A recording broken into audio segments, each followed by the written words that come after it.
यायचा एक्सपिरियन्स किती खराब घाणेरडा निघाला सिरियसली.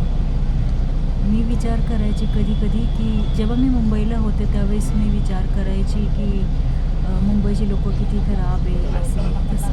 म्हणजे कुणाला हेल्प नाही करत किंवा खूप त्रास देतात, खूप खोटे हे खोटं बोलून काम काढतात वगैरे, वगैरे. म्हणजे मी खूप काही गोष्टी अशा विचार करायच्या. पण मी जेवढा वेळ मी मुंबईत काढला, जेवढे वर्ष मी मुंबईत राहिली ना, मला जेवढे वाईट लोकं मिळाले ना, त्यापेक्षा चांगले लोकं मिळाले. हे माझं नशीबच बोलावं लागेल. पण गावच्या बाबतीत कायच बोलू, की इतके लोकं खोटं बोलतात seriously.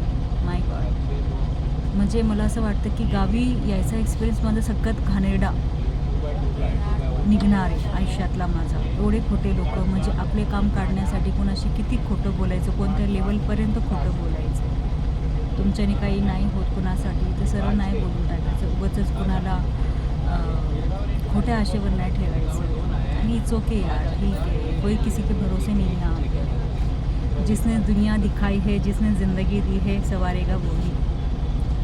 So all guys, happy Nagpanchami. नागासारखे गोड गोड बोलून डसणाऱ्या लोकांना सुद्धा हॅपी नागपंचमी. It's okay. काही नशिबाच्या गोष्टी असतात. ज्याच्या हक्कात जेवढं त्रास देणं किंवा जेवढं चीट करणं लिहिलेलं असतं ना, तो तेवढाच करू शकतो. बाकी परमेश्वराच्या वरती कुणी नाही आहे. जे काही त्याने लिहिलेलं असतं ना, ह्या सगळ्या गोष्टी लिहिलेल्याच असतात परमेश्वराने. आपण कुणाला दोष नाही देऊ शकत की आपल्याला कोणी चीट केलं, आपल्याशी कोणी खोटं बोललं वगैरे.